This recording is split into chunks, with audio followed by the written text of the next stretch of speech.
Chapter 1. The Bridge.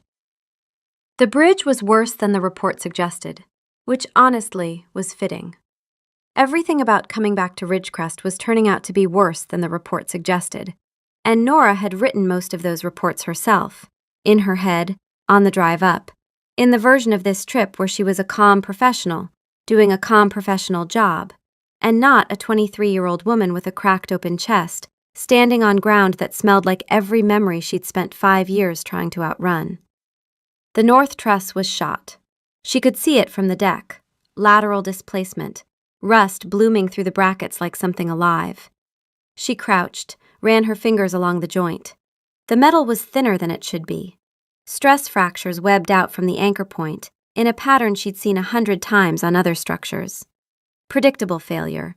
The kind of damage that happened when something bore weight it was never designed to carry for too long. Don't, she told herself.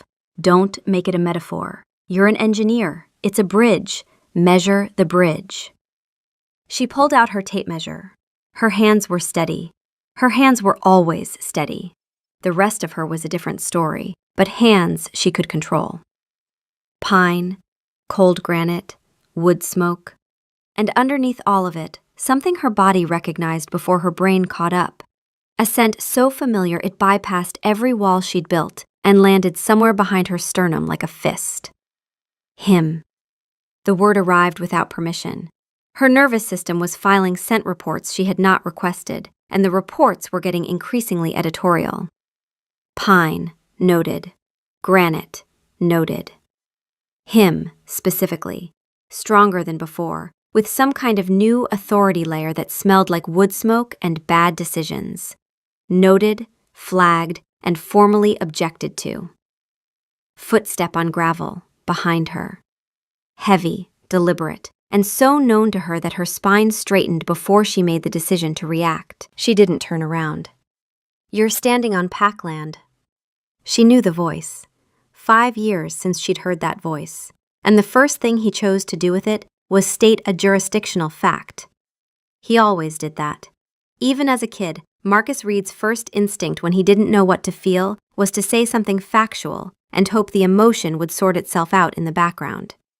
She'd once watched him get stung by a wasp, and his first response was to identify the species. I have a permit, Nora said, still not turning around. She held up the county-stamped form without looking at it. Filed, approved, and notarized. I'm allowed to be here for 21 business days, during which time I will assess the structural integrity of this bridge, file a report, and leave. It's all very official. There's a letterhead. Silence behind her. Then, since when do you have a permit for anything? She turned around. Marcus Reed was standing at the edge of the bridge deck with his hands in his jacket pockets. And he was different. The same and completely different in a way that made her brain stutter. Broader. Stiller. The restless energy she remembered, the boy who couldn't sit through a meal without his knee bouncing, who paced when he was thinking, who was always in motion like something inside him couldn't settle, was gone. Replaced by a stillness that wasn't calm. It was the stillness of something very alert pretending to be at rest. His jaw was harder. His eyes were the same, dark, sharp, the kind of eyes that tracked everything in a room and filed it before he'd decided he was paying attention. But they were tired. Tired in a way that lived deeper than sleep. He was looking at her like she'd materialized out of the ground. She filed that. She filed it and locked the drawer. The drawer immediately filed an appeal. Nora. Just her name, like he was confirming it was real. Marcus. She matched his tone, kept it light, professional. 2 old acquaintances meeting on a bridge, nothing to see here.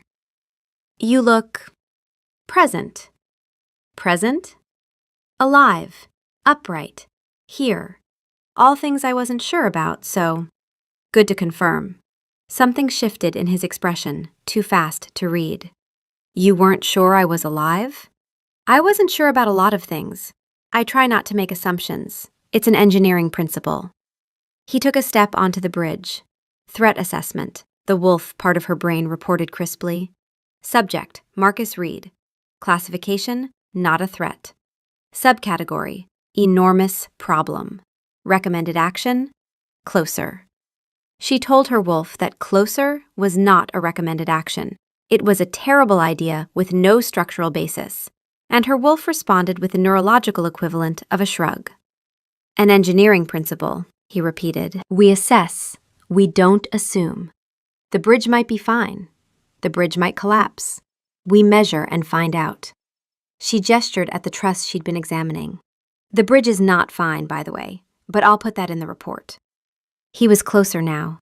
Close enough that his scent was doing something aggressive to her nervous system, pine and cold air, and that underneath note that was just him, but layered over it something she didn't recognize, something heavier, older, like wood smoke that had seeped into stone. Closer, something in her noted, specifically, 4 feet, 3 inches, closing. She told it to stop taking attendance. It did not stop taking attendance. How long are you here? He asked. 21 business days. I said that already. You used to listen better. I used to do a lot of things better. The words landed wrong, too heavy for banter. She saw him hear it, the flicker of something behind his eyes that said he hadn't meant to go there. Not yet. She rescued him, not out of kindness, out of self-preservation. Tell me the last time someone did maintenance on this bridge. And don't say recently, because I can see the bracket corrosion from here, and it didn't happen this year. He let himself be rescued. He always had. That was the thing about the two of them, the thing that had made them work since they were children. She knew when to throw him a rope, and he knew when to take it. And neither of them ever had to explain the transaction. It just happened, the way breathing happened, the way they'd always been able to read each other's next move before the move was made. They talked about the bridge, about load-bearing capacity and water damage, and whether the county had actually inspected it in the last decade. It was safe territory, factual, measurable, the kind of conversation that let them stand 4 feet apart and pretend their history wasn't humming between them like a live wire. He knew things about the bridge he shouldn't have, specific things. When the deck was last replaced, which storms had done the most damage, where the foundation met bedrock. She filed that. A regular wolf didn't track infrastructure details. Then again, Marcus had never been a regular anything. When they were 12, he'd memorized the botanical names of every tree on the East Ridge because she'd mentioned she was learning them for a school project, and he wanted to quiz her. He hadn't been interested in trees. He'd been interested in her being interested in trees. That was Marcus. He paid attention to the things that mattered to the people who mattered to him, and he held on to the details long after anyone else would have let them go. 5 years, and he knew which storm had damaged the bridge. She wondered when he'd started tracking it. She wondered if it was before or after she got the contract. At the far tree line, a wolf she didn't recognize, patrol build, watchful posture, stood half hidden in the pines, watching. Not watching her, watching Marcus. The way you watched someone you were responsible for keeping alive. She filed that, too. So, she said, flipping her clipboard shut, what have you been up to? Generally, in broad strokes, the last 5 years.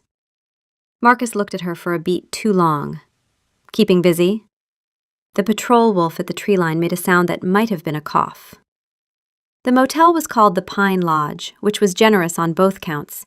It was neither a lodge nor meaningfully close to pines. It was a 12-room concrete block off the county road, with carpet that had seen things it would never recover from, and a shower that produced water at 2 temperatures, scalding and vindictive. Nora sat on the bed with her laptop open to the bridge specs and her brain open to absolutely nothing useful. Marcus Reed. He'd gotten still. That was the thing she couldn't stop circling. The Marcus she knew had been kinetic, reactive. He'd once gotten into an argument with a fence post because it was in his way, and he felt the post should know about its choices. He burned through rooms like weather, loud and warm and impossible to ignore. The man on the bridge was something else, contained, watching.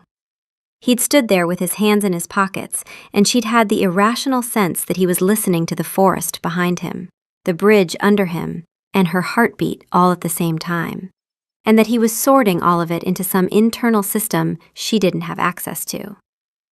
When had that happened? When had the boy who couldn't sit still become the man who was nothing but still? Her wolf, the part of her that was more honest than she was louder than it had been in years. Not louder as in it had been quiet, because it hadn't, but louder as in she was running out of walls. And Marcus's sense specifically was doing something to her nervous system that she was cataloging as a professional inconvenience. And her wolf was cataloging as finally. And the disagreement between these two assessments was becoming a governance issue of its own. The suppressants she'd been taking were designed for beta wolves, off the shelf, over the counter, meant to take the edge off a shift during inconvenient timing, a work trip, a medical procedure, a long flight. They were not designed to hold a Dunlap alpha bloodline in human form for 5 years. She'd been doubling the dose for the last 2, and it was still barely enough. And the pharmacist in Carton, the human one who didn't ask questions, had once looked at the quantity she was buying and said, "That's a lot of antihistamines." And Nora had said, "Bad allergies." And that was technically not a lie.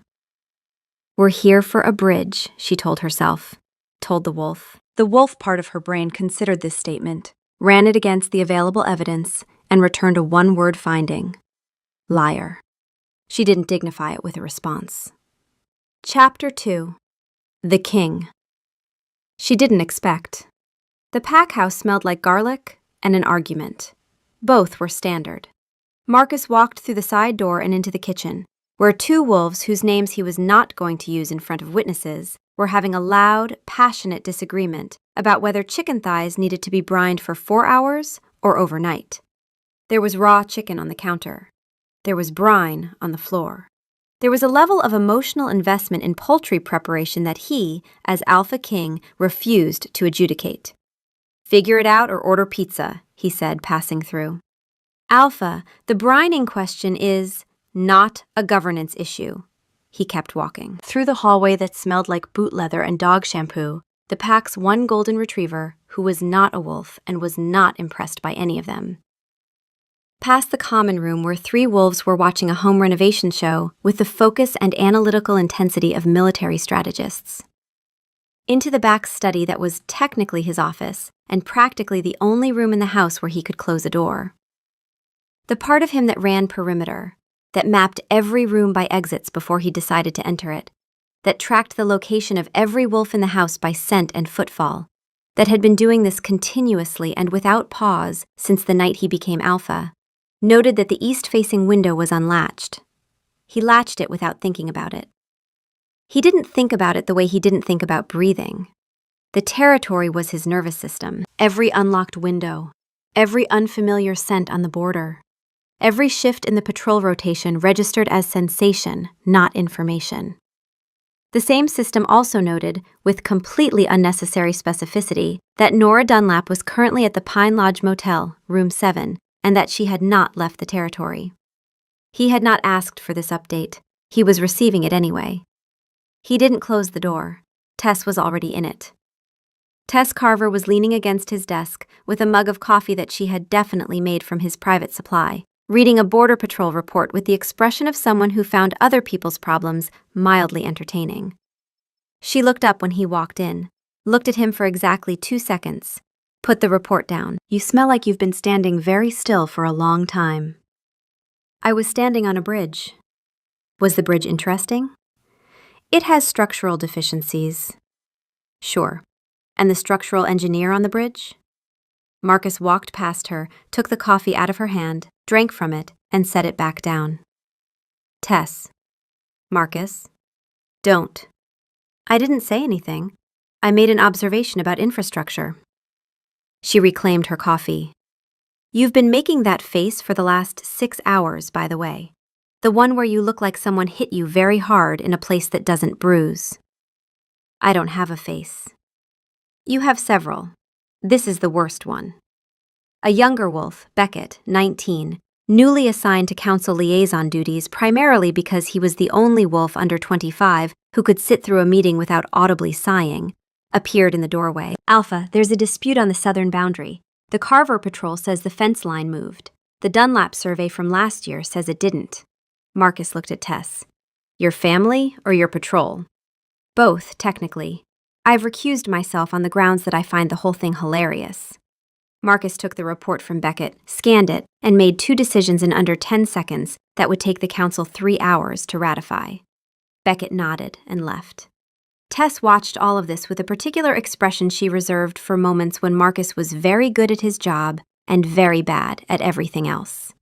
"She's back," Tess said, not a question. "Yes."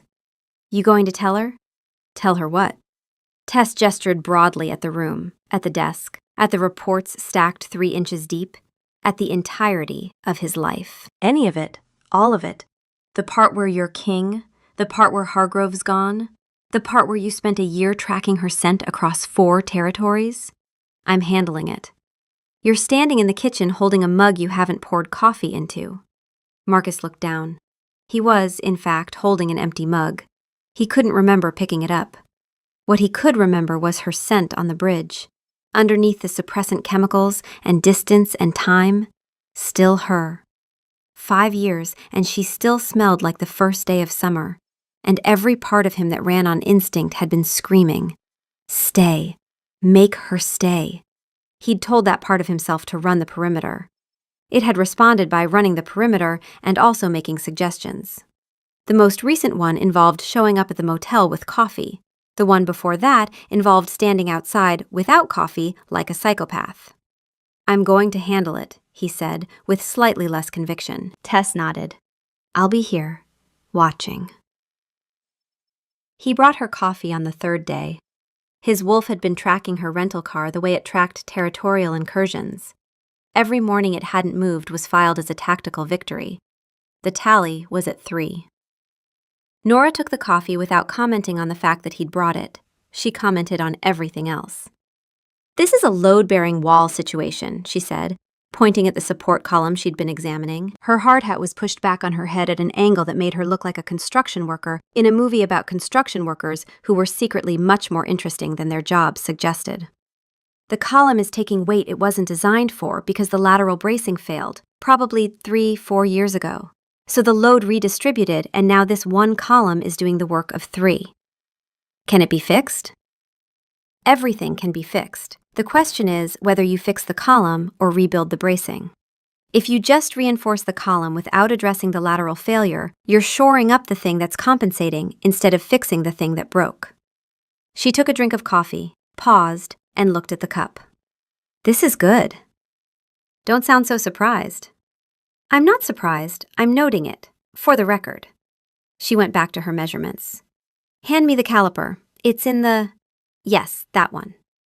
He handed it to her before she finished the sentence. She took it without looking.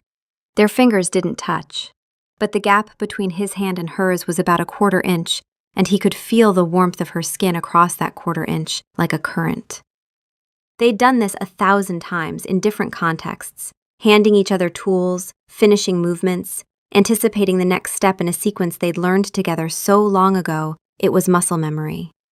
She'd hand him things the same way, reaching back without looking, knowing exactly where he'd be, because they'd always known where the other one was. It wasn't something they'd learned. It was something they'd never had to. She caught herself. He saw her catch herself. They both pretended it hadn't happened. The 1/4 inch gap had been logged by his wolf, analyzed, and classified as insufficient. 2 wolves crossed the far side of the river, patrol, routine, but when they saw Marcus on the bridge, both dipped their heads. Not a casual nod, a dip, chin down, eyes dropping for a half-second before they straightened and continued on. Nora watched them, watched the gesture, watched the way they didn't break stride, like the deference was habitual. "Are you, important now?" Define important. People keep bowing at you. That's either important or a medical condition. They're not bowing. That one definitely bowed. "I have eyes, Marcus, and an engineering degree, which means I'm trained to observe structural relationships, and the structural relationship between you and everyone else in this town is weird." He took a sip of his coffee. "The bridge. Tell me about the bridge." "I'm telling you about the bridge. The bridge between you and the rest of this pack, which has a very specific load-bearing configuration that I'm finding—" "The actual bridge, Nora." She grinned. The first real grin, unguarded. The one that made her whole face change. It lasted 2 seconds before she caught it. But he'd seen it. And something inside him, the part that had been running cold for 3 years, had just gotten warm. Specifically, dangerously. His wolf did not check the perimeter. His wolf had a list of things it found helpful, and the list had one item on it, and the item was Nora Dunlap, and the perimeter could check itself. She found out on day 8. Not from Marcus, from a door. She'd gone to the PAC administrative building to file an extension on her bridge permit. The county paperwork was standard, the PAC side approval was a formality, but protocol required a signature from the territorial authority. She'd been directed to the second floor by a receptionist who'd looked at her, looked at the name on the form, looked at her again and said, "Down the hall, last door on the left," in a tone that suggested Nora was walking towards something the receptionist found extremely entertaining. The hallway was clean, neutral. PAC administrative buildings were all the same, part government office, part den. The carpet was industrial, the light was fluorescent. There were framed photos on the walls of PAC events she didn't recognize. The last door on the left had a nameplate. Marcus Reed, Alpha King, Ridgecrest Territory. She stood in the hallway for approximately 45 seconds. She counted. Later, she would think about the fact that her instinct in a moment of complete existential recalibration was to count, and she would add it to the long list of evidence that she was not an emotionally functional person. Keeping busy. He'd said he'd been keeping busy. She was going to kill him. She was going to kill the Alpha King of Ridgecrest, and it was going to be justified, and she'd put it in a report. The wolf part of her brain, which had apparently decided to be helpful at the worst possible moment, supplied, "His scent got stronger on this floor. This is where he spends most of his time. Also, his office faces east, which means morning light, which means he's here early every day. And there's a coffee stain on the carpet at the threshold that suggests he has been doing this long enough to have habits." She told her wolf that scent forensic analysis of Marcus Reed's work schedule was not priority information right now. Her wolf disagreed. The door was open.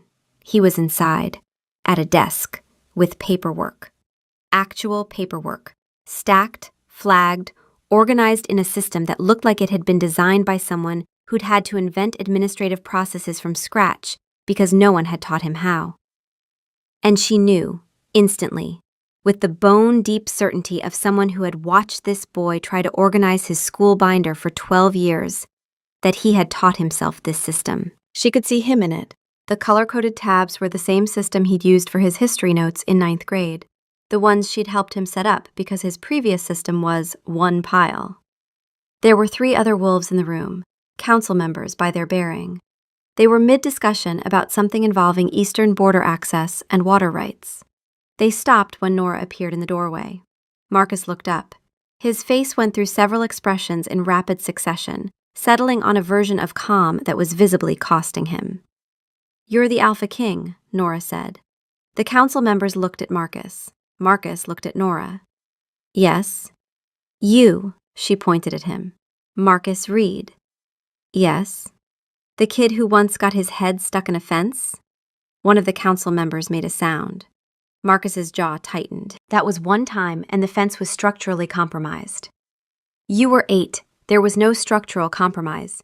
You tried to fit through a gap that was clearly too small, because Declan Carver bet you $1 you couldn't, and the fire department had to come.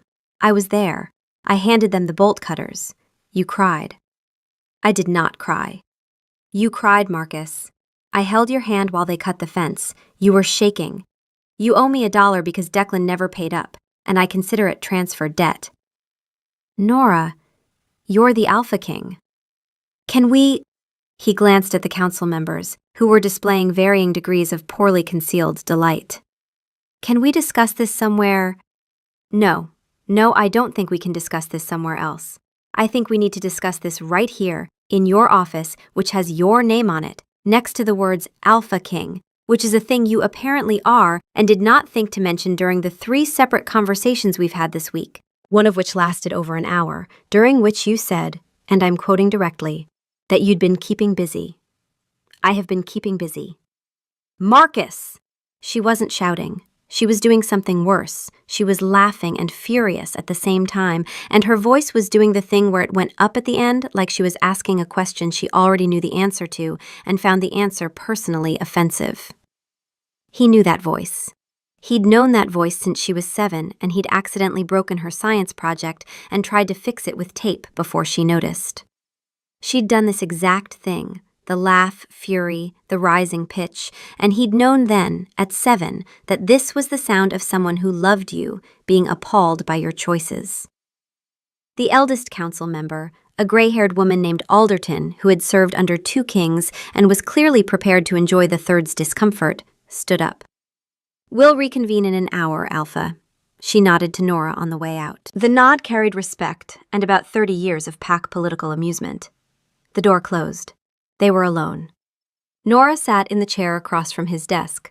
She sat in it the way she'd always sat in chairs, slightly sideways, one leg pulled up, like chairs were a suggestion she was willing to negotiate with.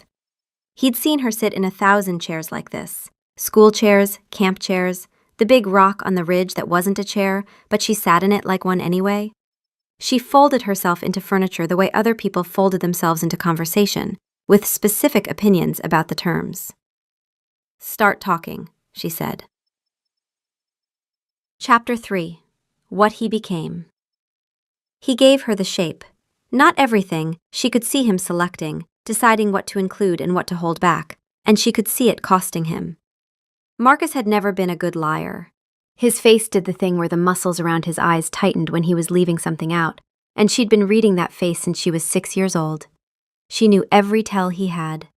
She'd cataloged them the way she catalogued structural flaws, thoroughly, instinctively, and with the understanding that knowing where something was weak was how you kept it from breaking. "Hargrove went bad," he said. He was leaning back in his chair, arms crossed, looking at a point slightly to the left of her face. "After you left, it got worse. He was drinking, making calls that put wolves at risk, border disputes he started because he was bored or paranoid or both." "How bad?" "Bad. The kind of bad where people stop arguing with you because they're afraid to." She absorbed that. The Hargrove she remembered was stern, authoritative, the kind of alpha who filled a room by being in it. Mean hadn't been part of the picture. But she'd been 17. She'd been looking at her own world, not the pack's. "And you, what, challenged him?" "He crossed a line. I stopped him." "You challenged an alpha king, with no training, no bloodline anyone took seriously, and no plan." "I had a plan." "What was the plan?" "Don't die." She stared at him. He met her eyes for the first time since she'd sat down, and there it was. A flicker of the old Marcus, the one who grinned when he'd done something reckless and wanted you to be impressed and appalled in equal measure. The one who jumped off the dock first and checked the depth second. The one who used to look at her exactly like this, half dare, half plea, when he'd done something spectacularly stupid and needed her to tell him it was brilliant. "Marcus, you were 20. "I was." 20-year-olds don't challenge alpha kings. 20-year-olds make bad decisions about what to eat for breakfast. This was also a bad decision. It just worked out. How did it work out? It was a dominance fight. He was bigger, older, trained for it his whole life. I was faster. It lasted about 11 minutes. He said this flatly, with the weight underneath rather than on top. He submitted. I didn't kill him. He and his son left that night. She'd been gone for 2 years, and the boy she'd left behind had become this. The king in the chair with the paperwork and the tired eyes. The boy she'd handed bolt cutters for. The boy who'd once spent an entire Saturday helping her build a suspension bridge out of popsicle sticks because she wanted to understand how the cables distributed tension. And he hadn't cared about cables. He'd cared that she cared, and that was enough. That boy had fought a king. Alone. At 20. 2 years, she said quietly. I was gone 2 years, and you... Yeah. She didn't say I should have been here, but Marcus could smell it on her. Guilt and grief braided together. It wasn't, I wish I hadn't left. It was, I wish what I left hadn't been this. The brining question, he said. What? In the kitchen, earlier. Chicken thighs, 4 hours or overnight. That is absolutely not what we're talking about.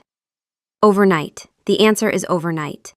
I've been settling pack disputes about poultry preparation, and you're looking at me like I conquered a kingdom. You did conquer a kingdom. I conquered a pack territory with a leaking roof and a chicken argument, very different.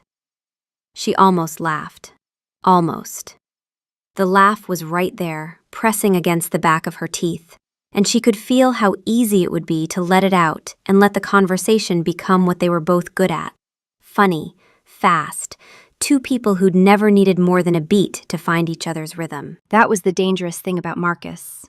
Not his jaw, or his eyes, or the way he smelled like authority now.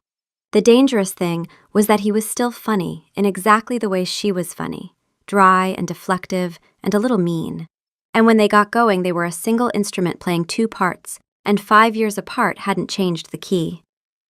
But the timeline was still sitting between them. 2 years.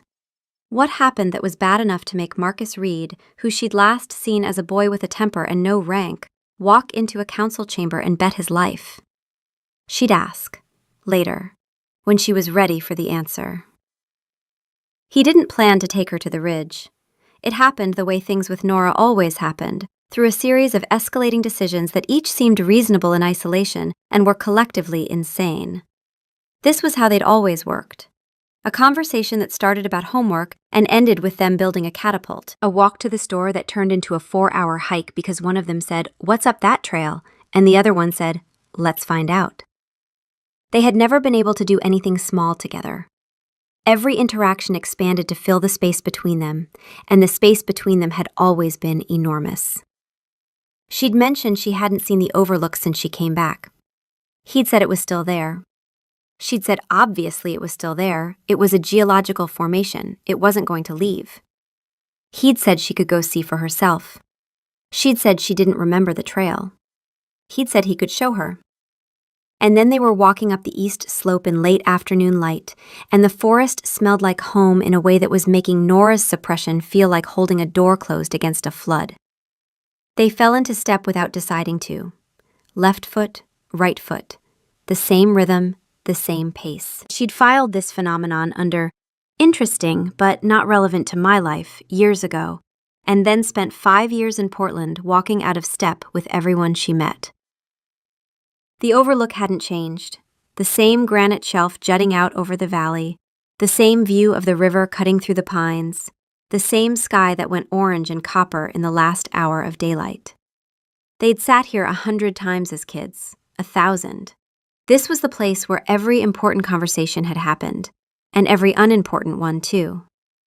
The place where she'd told him her mother was sick. The place where he'd told her his father had left.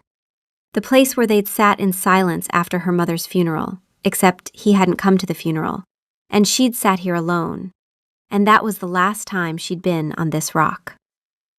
They sat on the rock. The silence between them was the specific kind that only existed between people who had run out of small talk years ago and were left with the big stuff they weren't ready for. Nora's wolf was pulling. She could feel the shift pressing against the inside of her skin.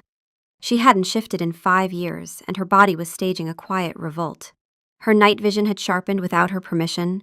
Her hearing had widened until she could hear his breathing and a squirrel 200 yards east making bad decisions with a pine cone. And her wolf considered all of this extremely relevant, and Nora considered it extremely inconvenient. She pushed it down, breathed through it. Marcus was watching the tree line. He was always watching something. But she noticed, and the part of her that cataloged everything about Marcus Reed noticed, that his perimeter wasn't pointed outward. His body was angled toward the trees, but his attention was on her. She could feel it the way she could feel the sun. "I looked for you."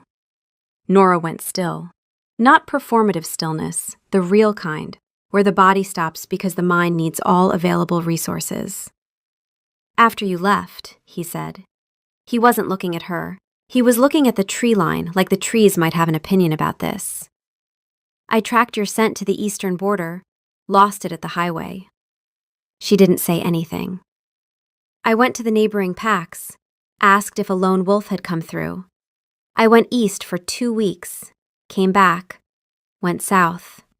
His voice was flat, factual, like he was filing a report about someone else's year. But the part of him that ran territory, the part that mapped and tracked and never stopped scanning, was leaking into the human words. She could hear it, the specific cadence of someone who had searched the way a wolf searched, methodically, sensorially, with every tool available, and none of them enough. "How long?" she asked. "Over a year." The silence that followed was a living thing. She could feel it pressing against her chest. She deflected, because that's what Nora did when something was too big to hold. She made it smaller. And here I thought I was just really good at hiding. He looked at her, not laughing. "You were." The word landed like a stone in water. She held his gaze for a beat too long and then looked away, back at the valley, because his eyes were doing something she wasn't equipped to process on an empty stomach and a 5-year deficit of emotional honesty. The part of her that cataloged Marcus was working overtime, filing observations she hadn't asked for. The way his hands had tightened on his knees when he said, "over a year." The way his scent had shifted when he looked at her. The mineral note of controlled emotion giving way, for just a second, to something raw and warm and wanting. He smelled like need, briefly, before he locked it down. She filed it and pretended she hadn't. Her wolf filed it too. Her wolf did not pretend. Her wolf added it to a growing dossier titled, "Evidence that this man is yours and you are being ridiculous." Something flickered. Her vision sharpened for a half-second, the amber edge of a shift, her wolf surging toward the surface. Not because of the territory, because of him. She caught it, pulled it back, but her eyes had shifted for a blink, and Marcus saw it. Neither of them addressed it. They sat on the ridge until the light went copper and then gold and then gone. And when they walked back down the trail, they walked close enough that their shoulders almost touched, and the almost was doing all the work. It happened on day 11, on the bridge, alone. The end of a long day, her defenses down because she was tired, and the forest smelled like the forest, and she hadn't shifted in 5 years, and her body was done asking. The shift rolled through her before she could stop it. It hurt. Not the clean ache of transformation. This hurt like rust, like a machine forced to move after years of stillness, every joint protesting, every fiber screaming, "Why did you make us stop?" And then she was wolf. The world exploded into scent and sound, the territory laid out around her in a 3-dimensional map of belonging that she'd been starving for. The relief was so enormous it was closer to grief. She stood on the bridge deck on 4 legs and breathed. Just breathed. The wolf breathed. They were the same breath. They had always been the same breath. When she heard his footsteps, always his, she'd know them anywhere in any form. She didn't startle. She just turned her head and looked. Marcus sat down on the bank. Didn't approach, didn't speak, didn't shift. He waited. That was the thing that cracked her open. Not that he came. What cracked her open was that he sat down. The Marcus she'd left would have been on the bridge in 3 seconds, talking, fixing, doing. This Marcus sat on the bank and let her be a wolf on a bridge for as long as she needed. When she shifted back, it was clumsy, disorienting. The first few seconds of human form after 5 years of nothing were vertigo and cold air and the sudden embarrassing problem of being very much not dressed on a bridge. She was shaking. Her muscles were trembling with the effort of a shift they'd forgotten how to do smoothly. A jacket landed on her shoulders, warm, smelling like him. The scent hit her nervous system like a key in a lock, and her wolf wanted to do something much more specific than curl into it. And Nora told her wolf that the suggestion box was closed and had been closed for 5 years. Her wolf noted that the suggestion box had never actually been closed, only ignored, and that ignoring it was how they'd ended up on suppressants in Portland, running on a treadmill like an animal in a cage. 5 years? He said. 5 years. How are you even standing? Spite, mostly. He didn't laugh. She wanted him to laugh.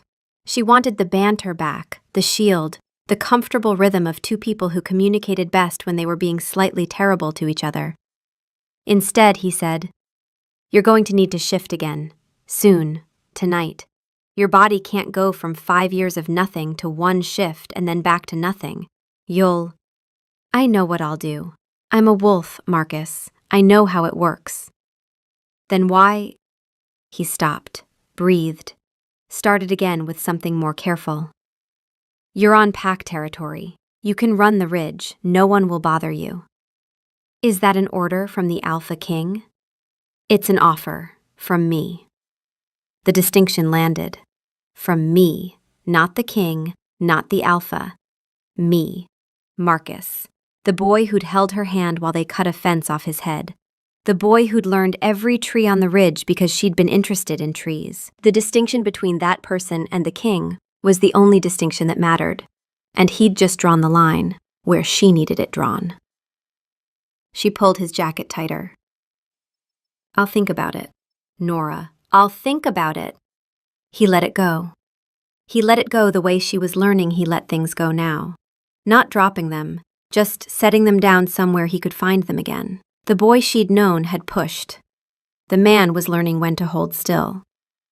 She hated that she noticed the difference. She hated more that she was grateful for it. She hated most that she was sitting on a bridge in his jacket and every part of her, human and wolf and whatever the thing was that was bigger than both, was saying the same word. Stay. Chapter 4. What broke them? Tess told her. It wasn't planned. It was Tuesday. They were at the kitchen table. The golden retriever was asleep under the table on Nora's feet, which she hadn't asked for but couldn't argue with. Tess mentioned Hargrove. Not the challenge. Before. The worst part wasn't the drinking, Tess said, stirring her coffee with the air of someone reviewing a case file. The worst part was who he went after. He picked targets. Always someone who couldn't fight back. Nora's hands were wrapped around her mug. Who did he? Ellen, Marcus's mother. Something cold moved through Nora's chest, and the wolf part of her responded with a single, clear, furious thought. Protect. The same instinct that had put her between Marcus and a hornet's nest when they were 9. What? Tess told her plainly. The fabricated accusation. Ellen dragged before the pack on charges everyone knew were lies. Hargrove wanted to prove he could destroy anyone he chose. Marcus was in the crowd. 20 years old, no rank, no political support, no alpha training. He watched Hargrove humiliate his mother in front of 300 wolves, and he walked across the chamber floor and challenged. Nora's mug was very still in her hands. Everyone thought he was going to die, Tess said. She took a sip of coffee. He didn't. Silence. The golden retriever shifted under the table, resettling on Nora's feet. He never told me any of this, Nora said. He wouldn't, because telling you would mean saying I did something worth admiring, and Marcus Reed would rather eat glass than admit he's done anything worth admiring. Under the table, the golden retriever sighed. She found him on the ridge. He was sitting on the granite shelf, looking at the valley. She knew, with the certainty of someone who had known this person for 17 years, that he wasn't looking at nothing. He was sitting in the one place that still felt like before the crown, before the fight, before she left. Tess told me. He didn't turn. Told you what? About your mother, about Hargrove, about why you... Yeah, he cut her off. Not harshly, like he knew what was coming and needed to get ahead of it before it became a thing he couldn't control. She shouldn't have. Why not? Because you were going to tell me yourself? When? Year 6? Year 10? Were you building up to it between the coffee deliveries and the bridge inspections? Nora. Why weren't you there? The question landed on the ridge the way it had landed 5 years ago, in a different version of this conversation, when she was 17 and her mother had just died, and the one person she needed was somewhere else. He turned. He looked like a man who'd been waiting for this question for 5 years and still didn't have a good enough answer. The pack was falling apart. Hargrove was making decisions that were putting wolves in real danger. And wolves were coming to me. I didn't understand why. I had no rank, no authority, but they kept showing up. At 2 a.m, asking me to fix things I had no power to fix. He stopped, breathed. I told myself I'd come see you. Every day I told myself, tomorrow, and every day something happened that felt like if I didn't handle it, someone would get hurt.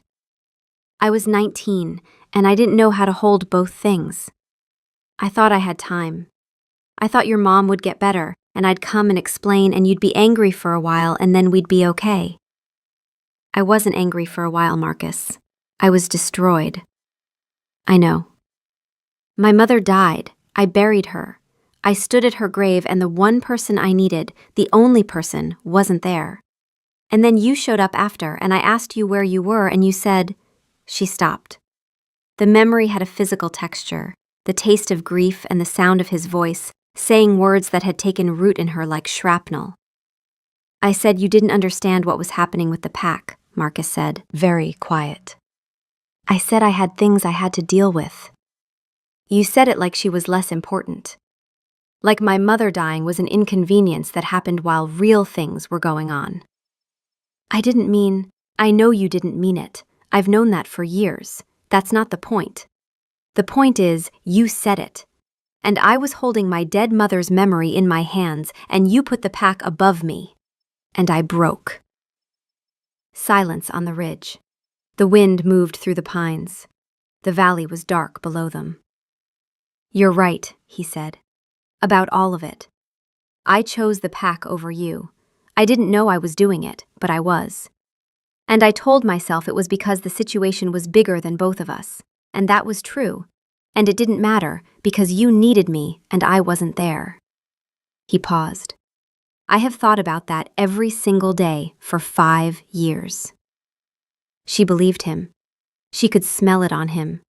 The bitter, mineral scent of a regret that had calcified into something permanent. I looked for you, he said, after you left. For over a year. Every trail went cold. And then Hargrove came for my mother, and I did what I did. And I became this. He gestured at himself, at the ridge, at the territory below. And I kept looking. Even after I became king, I had wolves in other territories keeping an ear out. I never stopped. Why didn't you tell me? On the bridge, day 1. Because you came back for a bridge, not for me. And I wasn't going to make your professional life about my... whatever this is. Whatever this is? He looked at her, open and afraid and steady all at once. She knew this face. She had known a version of it since she was 12, and he'd told her, sitting on this exact rock, that his father was leaving. The face that said, I am showing you the thing I show nobody. I meant, everything is falling apart, and you're the only thing that makes sense, and I don't know how to ask you to stay.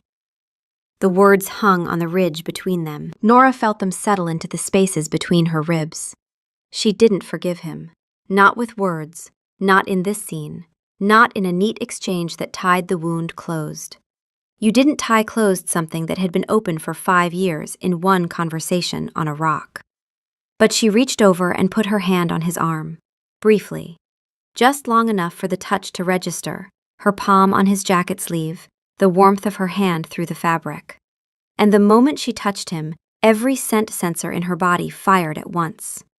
He went very still, the stillness of a man whose every instinct was saying, move closer, and whose every conscious thought was saying, let her lead. I'm not ready to be okay about this, she said. I know. But I heard you. He nodded. The muscles in his arm, under her hand, were taut enough to vibrate. She pulled her hand back. He let her pull it back. He didn't reach for her.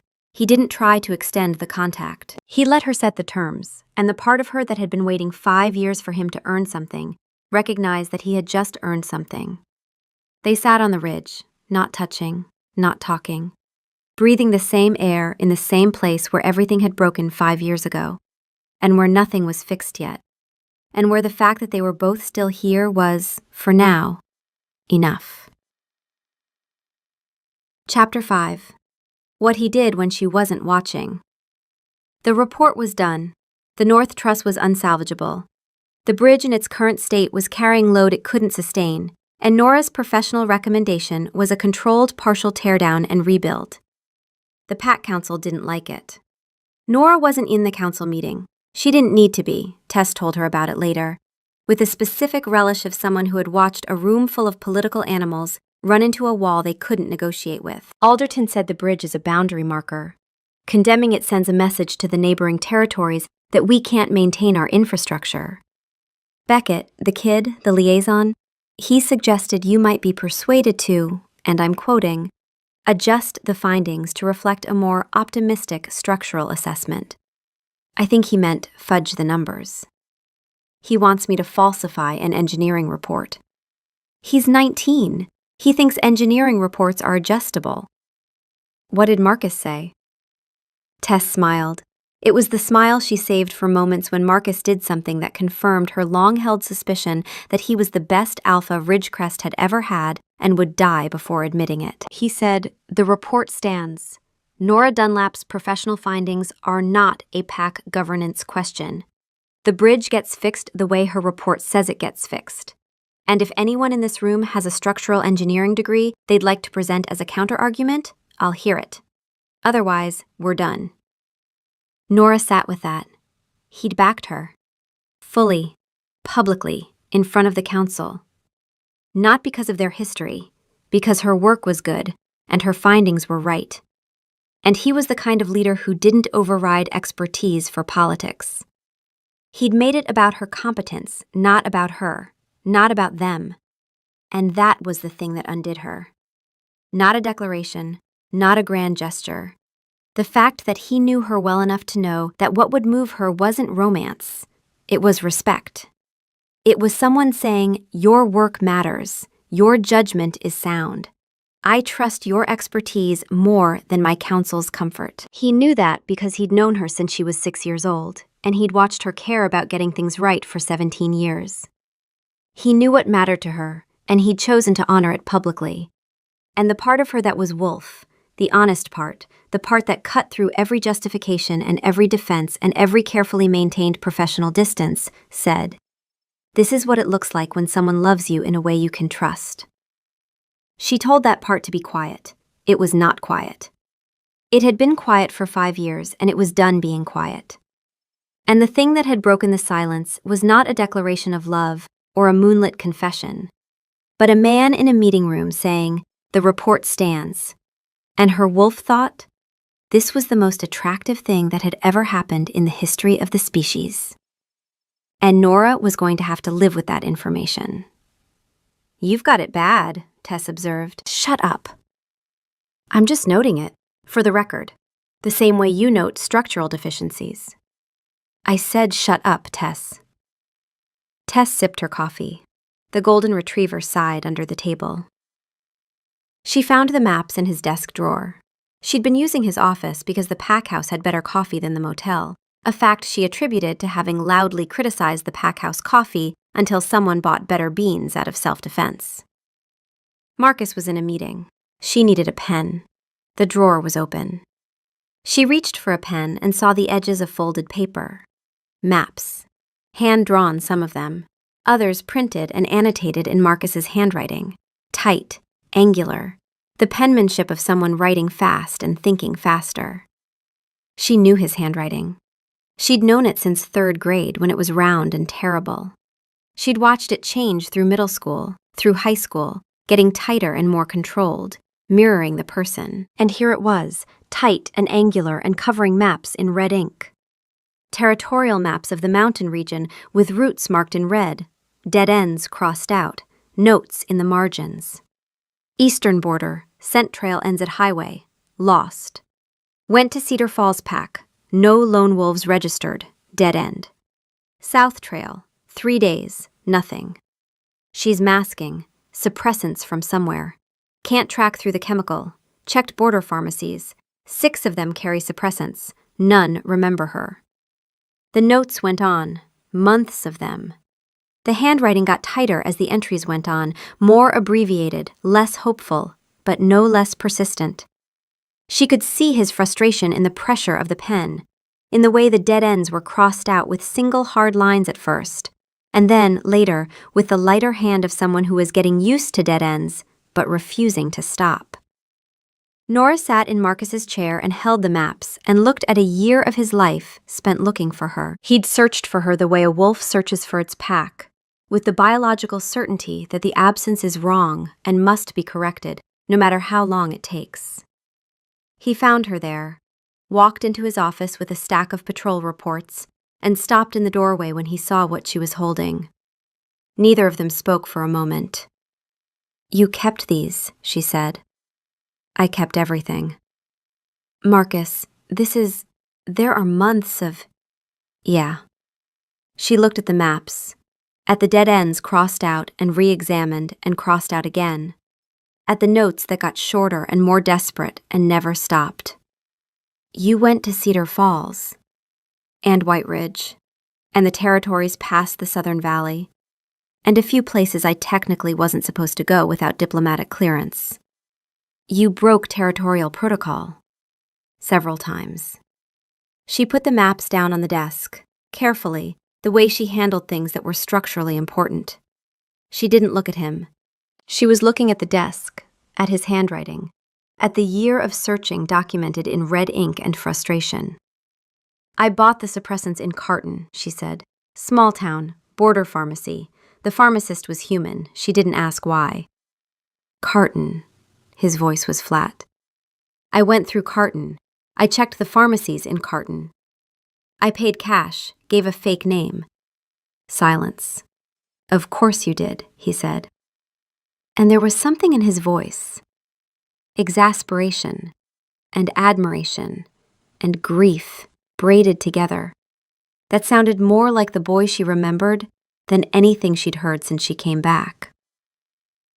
Her phone rang at 6 the next morning, Portland. Diane, her firm's senior partner, who had been patient about the Ridgecrest contract and was now being less patient. The Whitfield Tower retrofit, a 40-story commercial high-rise in downtown Portland, the kind of project that showed up once in a decade, had just lost its lead structural engineer. He'd taken a position in Seattle. The client wanted Nora. "They asked for you by name," Diane said. "This is a career-defining project, Nora. The timeline is aggressive, the budget is real, and they want someone who can start Monday." Monday. 5 days from now. Her contract in Ridgecrest ended in 3. "I need to think about it," Nora said. "Think fast. I can hold them until Friday, but the client has a short list, and you're at the top of it. If you don't take it, Grayson will, and Grayson is not you." She hung up, sat in the motel room that smelled like bleach and looked at the wall, and thought about a 40-story tower in Portland, and a broken bridge in the mountains, and a man with maps in his desk drawer. The Whitfield Tower was everything she'd been working toward. 3 years of smaller contracts, residential retrofits, bridge assessments, all building to the moment when someone called her by name for a project that mattered. This was the project. This was the career. This was Portland, where she'd built a life that had right angles and measurable outcomes, and no Alpha Kings, and no ridge, and no wolf running under open sky. Her wolf's assessment was immediate and 1 word long. No. She told her wolf that career decisions could not be made on the basis of a 1-word instinct filed by the part of her brain that also wanted to run naked through a forest. Her wolf pointed out that running naked through a forest was, in fact, the correct thing to do, and that the actual 1-word instinct was based on 17 years of data, including, but not limited to, bolt cutters, popsicle bridges, a year of red ink maps, a jacket on a bridge, and the fact that 40-story towers did not smell like pine and did not have Marcus Reed in them. She did not tell Marcus about the call. Chapter 6. The Bridge Rebuilt. Day 21. Last day of the contract. She was on the bridge. Where else would she be? The wolf part of her had already made the decision. It had made it on the ridge 3 nights ago, running beside a dark wolf in the moonlight, falling into stride the way they'd always fallen into stride. The human part was still doing the math. Marcus came to the bridge. She heard him on the gravel before she saw him, and she was so used to the sound of his arrival, the specific weight of his step, the way the air shifted when he entered a space, that it felt less like someone approaching and more like a missing piece clicking back into the architecture of the scene. He stood at the edge of the deck.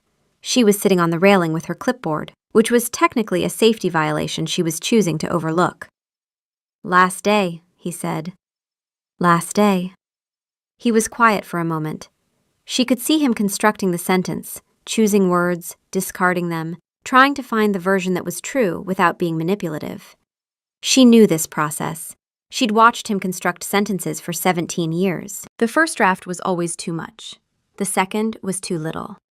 The third was Marcus, honest and careful and slightly terrified. "If you're leaving," he said, "I'm not going to do what I did last time. You deserve a door, not a wall." She looked at him. "I need you to know that," he said. "Whatever you decide, you can finish the job and go. I won't make this complicated. You don't owe this pack anything. You don't owe me anything." "And if I stay?" The question landed on him visibly. She saw his shoulders shift, saw his jaw do the thing it did when he was holding something back. She could feel his wolf responding, a shift in his scent, a fractional change in his posture, the instinct to step forward colliding with the decision to hold still. He was giving her room. He was giving her room even though every part of him was screaming to close the distance. And she knew it, because she'd been reading his body language for 17 years, and she could see the exact cost of his restraint in the set of his shoulders and the tremor in his hands. "If you stay, it's because you chose it, not because I asked. Not because the pack needs a Dunlap to make my bloodline look legitimate. Not because your wolf needs territory. Because you looked at all of it. Me, this pack, the mess we are, and you decided it was worth it. That's a high bar. You deserve a high bar." She sat on the railing and looked at the man who had let her down at the worst moment of her life, and then spent a year searching for her, and then fought a king for his mother, and then backed her professional judgment in front of a council that wanted him to do otherwise. She thought about the maps in his drawer, the red ink, the dead ends. She thought about the bridge, about load-bearing structures and the difference between reinforcing the thing that's compensating and fixing the thing that broke. "I got a call from Portland," she said. "Whitfield Tower, 40-story commercial retrofit, lead structural engineer. They asked for me by name." Something crossed his face. She watched it happen. The calculation, the selflessness warring with the want. The decision to hold still even though his body had just registered the words Portland and call and career as a 3-part threat assessment. "That's a real project," he said. His voice was steady. "It's a career-defining project." "Then you should take it." He said it. He said it and meant it, and it cost him visibly, and he said it anyway because that was who Marcus Reed was, the man who would let her go rather than make her feel trapped. "I turned it down this morning," she said. He went still. The specific stillness she'd learned to read over the last 3 weeks. She could smell it on him. The sharp spike of relief, the flood of something warm and enormous. "I'm not leaving," she said. "But I want you to know it cost something. I want you to know I had a door, a real one, and I chose this." "Okay," he said. His voice was steady, his hands were not. "But if you ever disappear on me again, if you ever choose the pack over me without at least telling me you're doing it, I will find you, and I will make the Hargrove fight look like a pleasant afternoon."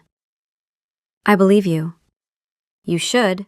I have a Dunlap bloodline and a structural engineering degree, and both of them are load-bearing."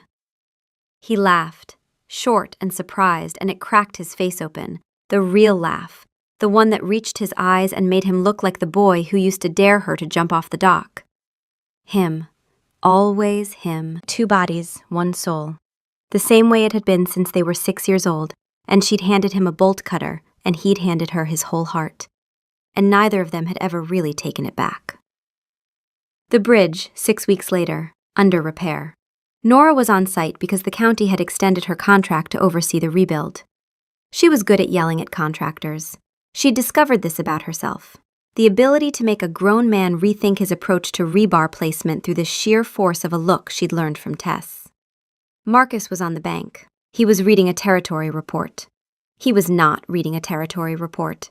His wolf had developed what could only be described as a comprehensive position on Nora Dunlap's hard hat and had accepted its role as a scent tracking system optimized entirely for one woman with a professional satisfaction that Marcus found both mortifying and privately a relief. His wolf had settled. Not gone quiet, settled. Quiet was the absence of sound. Settled was the presence of rightness. She'd been running the ridge every night. Sometimes he ran with her, sometimes she ran alone. Both were right. When they ran together, they fell into stride automatically, two bodies built for the same rhythm. Alderton had said once in Nora's hearing, the boy challenged a king for his mother. The girl came back for a bridge and stayed for the boy. That's a better foundation than bloodline. The golden retriever had taken to sleeping under Nora's chair in the packhouse kitchen. Marcus suspected this was the dog's way of making a political statement, but he couldn't prove it. On the bridge, the contractors were setting the new north truss. Footstep on gravel behind her. She didn't turn around. She didn't need to. She knew his step the way she knew her own heartbeat. She'd known it since she was 6 years old, and she'd know it when she was 90, and every year in between. You're standing on packland, Marcus said. She didn't look up from her clipboard. I know, she said. I'm fixing it. She turned around. He was standing there the way he always stood now, hands at his sides, still, watching her with the expression of a man who had been watching her for 6 weeks and would watch her for 60 years, and would never once tell her about the hard hat. She put her clipboard down on the railing. She reached up and put her hand on his jaw. His skin was warm. His jaw was the jaw she'd been reading since she was 6 years old. And it did the thing it always did when she touched him. It went still, and then it went soft. And the difference between those two things was the entire story. She kissed him, briefly, 2 seconds. Not a grand romantic climax, not a confession, not a declaration. A fact. A structural finding she was noting for the record. His mouth was warm and tasted like the terrible coffee she'd forced the packhouse to improve, and his hand came up to the back of her neck, and for 2 seconds, the bridge and the contractors and the November wind and the territory and the 5 years and the maps and the red ink and the ridge and the golden retriever and the brining question all compressed into a single point of contact that was, structurally, load-bearing. She pulled back. His hand stayed on her neck for a half-second longer than it needed to. His wolf, she could tell from the absolute chaos happening behind his eyes, was filing this moment in a category that didn't have a name yet and was going to require an entirely new organizational system. She picked up her clipboard. The bracket spacing on the east side is wrong, she said. I'm going to yell at someone about it. Okay, he said. His voice was steady. His ears were red. She turned back to the bridge. He stayed on the bank. The contractors, who had seen the whole thing, were displaying a sudden and intense interest in their work. On the bridge, the new north truss was setting into place. The old south side held. The foundation was sound. And between the two of them, standing on a bridge that was being torn down and rebuilt, something had just been measured and found to be exactly the right distance, which was 0. The distance was 0. Her wolf noted this for the record, closed every open file, and was, for the first time in 5 years, quiet. Not the absence of sound, the presence of rightness.